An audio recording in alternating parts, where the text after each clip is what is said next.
যার হক এসেছে সত্য, ওয়াজাহাকাল বাতিল চলে গেছে মিথ্যে। ইন্নাল বাতিল নিশ্চয় মিথ্যে, কানা যাহুকা চিরদিন মিথ্যে। আমার নাম কলিম শাহ, ইন্টেরিয়ার ডিজাইনের কাজ করি মুম্বাইতে। কোরআনে প্রজনন তত্ত্ব নিয়ে একেবারে বিস্তারিত বলা হয়েছে। আর আমাদের পূর্বপুরুষ হযরত আদম আলাইহিস সালাম, এখন এই কথাটা কি পরস্পর বিরোধী যে ঈসা আলাইহিস সালাম কোনো বাবা ছাড়াই জন্মেছিলেন? এখানে বৈজ্ঞানিক ব্যাখ্যাটা কি? ভাই একটা প্রশ্ন করেছেন যে কেমন করে বৈজ্ঞানিকভাবে প্রমাণ করব যে ঈসা আলাইহিস সালাম কোনো বাবা ছাড়াই জন্মেছিলেন, পুরুষের হস্তক্ষেপ ছাড়াই। ভাই আমি আগেও বলেছি, অলৌকিক কিছু হলো একটা অস্বাভাবিক ঘটনা, যে ঘটনাকে আমরা মানুষরা ব্যাখ্যা দিতে পারি না। এই অস্বাভাবিক ঘটনার পেছনে রয়েছে কোনো অতি প্রাকৃত শক্তি, আমাদের সৃষ্টিকর্তা। যে অলৌকিক ঘটনাগুলো আগে ঘটেছিল বেশিরভাগই এখনকার দিনে আমরা পরীক্ষা করে দেখতে পারবো না, কারণ আমরা অতীতে ফিরে যেতে পারবো না, অতীতে যেতে পারবো না। কিছু অলৌকিক ঘটনা আমরা এখনকার দিনে পরীক্ষা করে দেখতে পারি। আল্লাহ সুবহানাহু ওয়া তাআলার সকল নবী এবং রাসূল যারা মুহাম্মদ সাল্লাল্লাহু আলাইহি ওয়াসাল্লামের আগে এসেছিলেন, তাদের একটা নির্দিষ্ট জাতির জন্য পাঠানো হয়েছিল, তাদের লোকদের জন্য। আর সেই নির্দেশগুলো ছিল নির্দিষ্ট সময়ের জন্য। তাই সেই অলৌকিক ঘটনা ছিল নির্দিষ্ট সময়ের জন্য। আর এই অলৌকিক ঘটনাতে সেই মানুষগুলো সন্তুষ্ট। এই অলৌকিক ঘটনা যখন বলা হচ্ছে যে যীশু খ্রিস্ট জন্মেছিলেন কোন রকম বাবা ছাড়াই, অবিশ্বাসীরা এতে সন্তুষ্ট হবে না। কেন? কারণ ব্যাপারটা সে সময়ে গিয়ে পরীক্ষার উপায় নেই। কারণ সকল নবী রাসূল যারা মুহাম্মদ সাল্লাল্লাহু আলাইহি ওয়াসাল্লামের আগে এসেছিলেন, তারা নির্দিষ্ট একটা সময়ের জন্য এসেছিলেন, চিরদিনের জন্য নয়।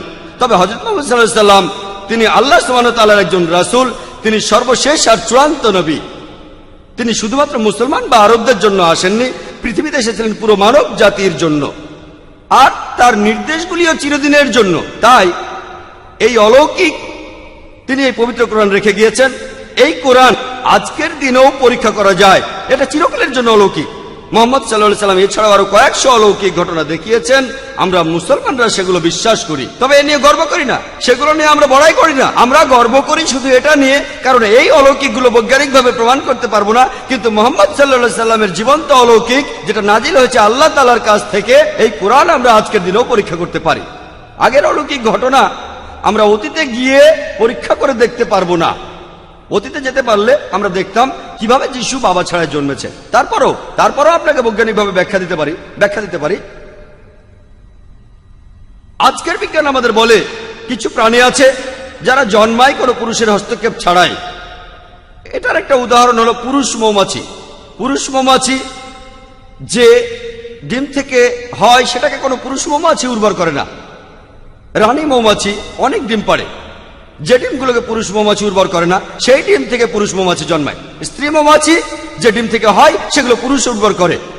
তাহলে এই পৃথিবীতে বেশ কিছু প্রাণী আছে যারা পুরুষের কোনো ভূমিকা ছাড়াই জন্মগ্রহণ করে। আমি জানি যে এই ঘটনা নিচু স্তরের প্রাণীদের ক্ষেত্রেই ঘটে, উঁচু স্তরের প্রাণীর ক্ষেত্রে এগুলো প্রমাণ নেই। এটা কে করেছেন? বিজ্ঞান আমাদের বলতে পারবে না, আল্লাহ তাআলা করেছেন। তাহলে আল্লাহ তার ইচ্ছাতে এটা সম্ভব হয়েছে যে যিশু বাবা ছাড়াই জন্মেছেন। আর পবিত্র কোরআনে সূরা আল ইমরানের 45 নম্বর আয়াত থেকে 47 নম্বর আয়াতে বলা হয়েছে, قالت الملائكة يا مريم إن الله يبشرك بكلمة اسمه المسيح عيسى ابن مريم وجيها في الدنيا والآخرة من المقربين। স্মরণ করো যখন ফেরেশতাগণ মরিয়মকে বলিল, আল্লাহ তোমাকে তাহার পক্ষ হইতে একটি কালেমার সুসংবাদ দিতেছেন, তাহার নাম হইবে মসিহ।